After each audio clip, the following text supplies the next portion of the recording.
Eu fico imaginando que, como isso já acontece no Brasil, eu sou de uma geração que eu brincava na rua. Você não tinha essa coisa, eu aprendi a jogar bola na rua. Hoje, nós não deixamos nossos filhos pequenos brincarem na rua por medo. Nós temos medo de assalto, medo de bala perdida, medo de tudo. A psicologia explica, isso é a área da psicologia social, é da psicologia clínica, essa relação de medo que as pessoas hoje em dia têm de ir para a igreja e serem assassinadas. Que área da psicologia trata desse assunto, assim, do medo da sociedade que as pessoas estão vivendo? Assim, não existe especificamente, a meu ver, uma área da psicologia que trata disso, não. Né? São várias áreas. O que a gente precisa entender hoje em dia é que há um fenômeno que chama globalização. Né? A gente tem informações de todos os lados de forma instantânea. E a psicologia observa que para o homem está sendo complicado administrar essa quantidade de informações. Né? E uma forma que o homem encontra de lidar com isso é porque é angustiante demais, né? Você saber várias coisas, você ter várias notícias. Até onde eu me lembro, esse sujeito ainda não se sabe de onde ele vem, qual foi a motivação dele, né? Mas poderia ser desde um adultério até um bullying, né? Como a gente vê, ou até nenhuma motivação, específica. Ser né? Uma pessoa doente mental. Eu estou tentando até entender daquele moço, daquele senhor que botou fogo na creche. Não, lá de Las Vegas. Assim, do hotel. Do prédio, do hotel que ficou dando tiro. Estão tentando descobrir por que. Até hoje. Então, assim, independente da motivação, as pessoas hoje em dia, elas se sentem no direito acima do direito do outro. Ao ponto de pensar que é possível a ele retirar a vida de outras pessoas.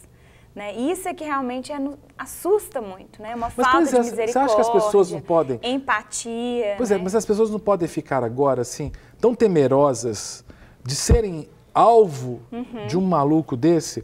Eu estou lembrando dos argentinos que morreram, 5 argentinos, mas acho que foram 2 belgas lá em Nova York. Eles estavam andando de bicicleta, passeando, e chegou um maluco atropelando. Será que as pessoas não vão começar a ficar mais dentro de casa? Sim, mas aí nós precisamos estipular alguma forma de vida, né? Especialmente se somos cristãos, né? Em Tessalonicenses fala que a gente não deveria temer a morte e a gente deveria nos consolar uns aos outros, né? Que a morte para o cristão não é o fim, né? Então, primeiro esse ponto. E segundo, entender que tudo não foge ao controle de Deus, né? Eu trabalho muito isso com meus clientes cristãos. Nós vamos esticar a nossa fé, né? E crer que Deus cuida de nós, crer de fato, que é bonito falar que a gente, né, acredita em Deus, louvar, mas na hora que a gente vai exercitar a nossa fé, é nesse momento, falar, Deus, eu vivo num mundo violento, eu dependo do Senhor para transitar, para ir e vir, e não estou dizendo que Deus não vai permitir que coisas ruins irão te acontecer, mas que você sobreviverá a isso. Né? E que se você não sobreviver, você estará na glória. Então, para o cristão não tem cenário ruim, né? Para o não cristão já é um pouco mais complicado. Você vai trabalhar com essa perspectiva de se acontecer, eu vou lidar, né? William, você que é pastor, vou jogar a pergunta para o pastor. A Bíblia fala que o verdadeiro amor lança fora todo medo. Sim. Tem gente que acha o seguinte, se eu estou com medo, então, é porque eu estou com problema espiritual. Como é que fica isso? Eu estou falando não é só para o pastor Willer, não. Para a Juliana também, que é uma cristã. Como é que a gente harmoniza isso? Porque eu conheço pessoas que têm muita fé, que são tementes a Deus, mas que têm medo. Medo de bala perdida, medo de ser assaltado, sei lá, põe alarme em casa. Como é que fica? Na verdade, essa referência lá de 1 João 4,18, né, que você fez, o amor lança fora, né, o perfeito amor. E eu entendo que ali o amor, em primeira instância, é o amor de Deus, né? O amor de Deus. Não seria necessariamente um mero sentimento da nossa alma. Eu amo, então, porque eu amo, não tenho medo. Medo é inerente à alma humana, né? Todo ser humano tem medo. Acho que é uma característica natural de qualquer ser humano. É humano, tem medo.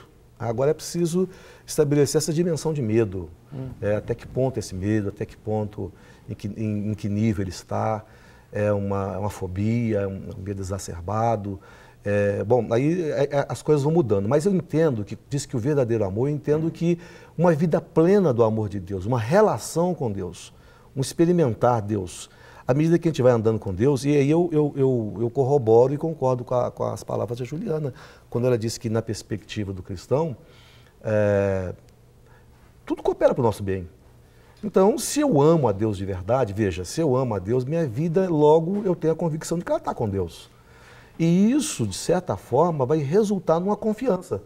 Lá em João 14, Jesus fala assim, olha, não se turbe o vosso coração, nem se atemorize, crede em Deus.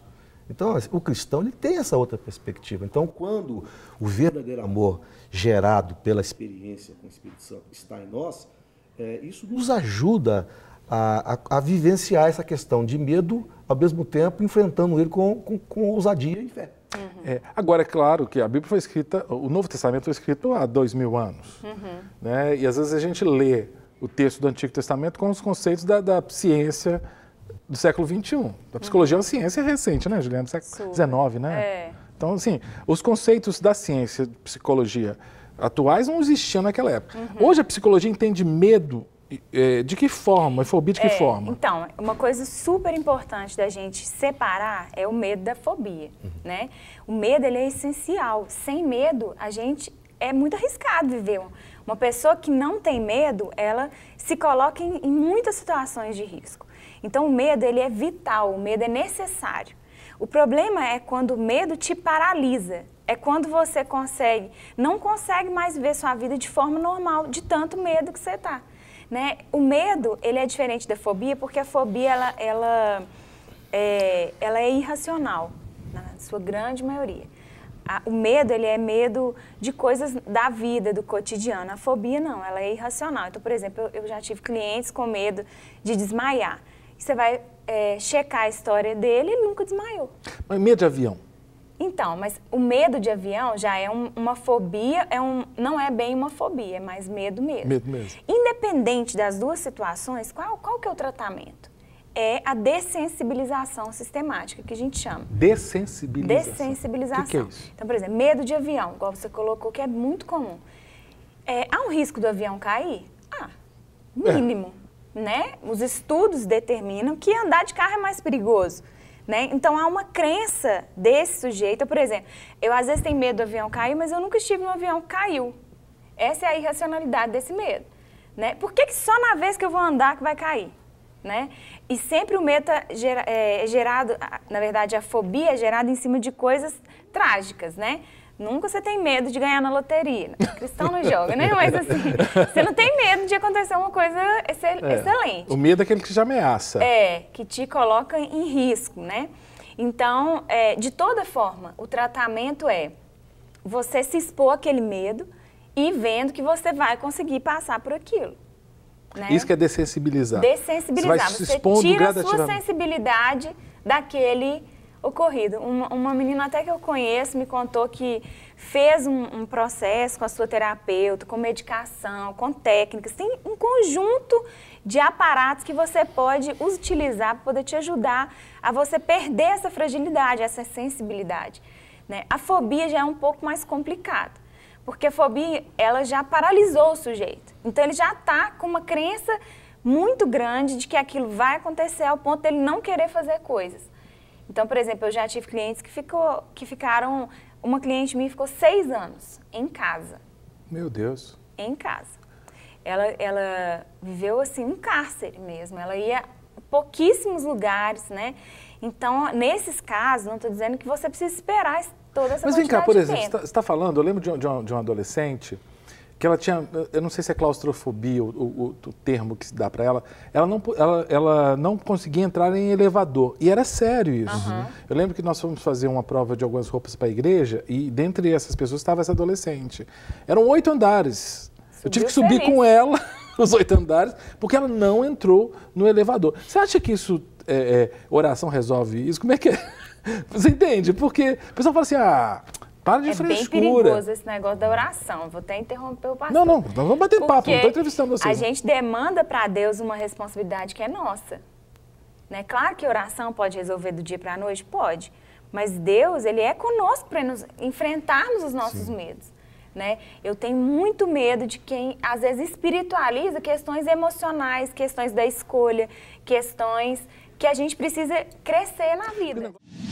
Para receber todas as novidades do canal, inscreva-se. E se curtir o vídeo, clique em gostei. Aproveite para acompanhar a Rede Super nas redes sociais.